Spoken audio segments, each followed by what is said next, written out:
বয়সে বড় এই সূত্র ধরে যদি তুমি গুরুজনদেরকে অন্ধের মতো ভক্তি শ্রদ্ধা শুরু করো, তাহলে জীবনে পস্তাতে হবে নি তো। বয়স দেখে নাই, বরং একজন মানুষের ব্যবহার দেখে সম্মান করা উচিত। তার মানেই বলতে চাচ্ছ আপনি মাকে সম্মান করেন না? সম্মান করার চেষ্টা করি প্রাণপণে, তবে তিনি অনুগত অন্যায় করেই যাচ্ছেন এবং করেই যাচ্ছেন। হয়তো বুঝে করছেন কিংবা না বুঝে, সে যাই হোক করতেছে তো। এবার আমার চট করে রাগ চলে গেল। বললাম, কি এমন অন্যায় করতেছে আমার মা শুনে? আপনার কথা শুনে মনে হচ্ছে আমার মা খুবই দোষী।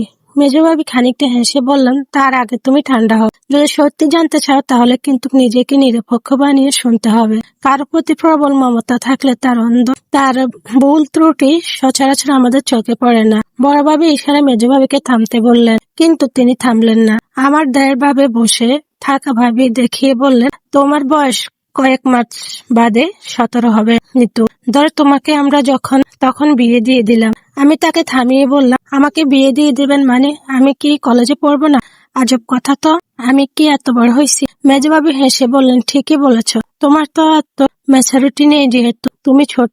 এখন ঠিকঠাক মতো এখনো চাই বানাতে পারো না। অন্যান্য রান্না তো দূরের কথা, বাচ্চাদের মতো মাথা টেবিলে রেখে ঘুমিয়ে যাও। নিজের জামা কাপড় নিজে এখনো ধুয়ে দিতে পারো না। বড়ভাবে তোমার জামা কাপড় ধুয়ে দাও। তোমার ঘর নিজে ক্লিন করতে পারো না।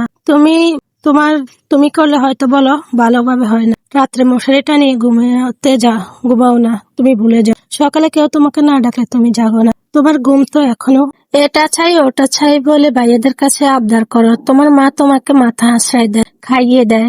আমি হাত তুলে থামালাম, বললাম, আপনি কেন এসব বলছেন জারিহা ভাবি?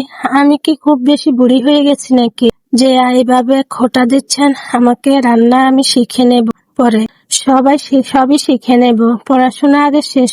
আচ্ছা, তাই করো, আমি তো বাধা দিচ্ছি না। তবে একটু ভেবে দেখো। তা তো ঠিক, তোমার বয়সী থাকতেই শান্তা ভাবিকে তোমার মা বউ করে এনেছিলেন। তিনি কিন্তু এসএসসির পরে আর পড়াশোনা করতে পারেননি।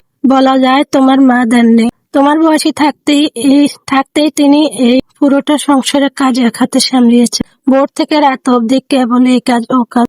এরপর মাস ওর হুকুম এসব শুনিয়ে গেছেন। শুধু কি তাই, ইচ্ছে মতো গালিও খাইছেন তোমার মায়ের কাছে। যেহেতু গরিবের মেয়ে, তাকে যা ইচ্ছে তাই করা যায়, তাই না?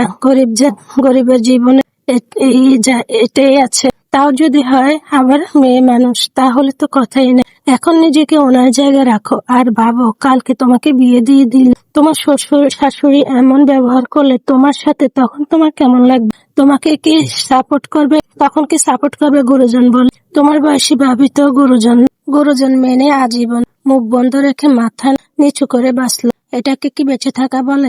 শুধু কেবল জীবন্ত লাশ হয়ে থাকে আজীবন। ওনার চেয়ে কিন্তু আমি বয়সে খানিকটা বড়, অথচ ওনাকে দেখা যাচ্ছে আমার চেয়ে বয়স 23 বছরের, কিন্তু দেখা যাচ্ছে 33 বছর।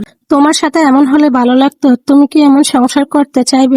এমনকি এই সংসার বলে স্বামী বিদেশে থাকে, বাচ্চারা বাবার আদর ছাড়া বড় হচ্ছে।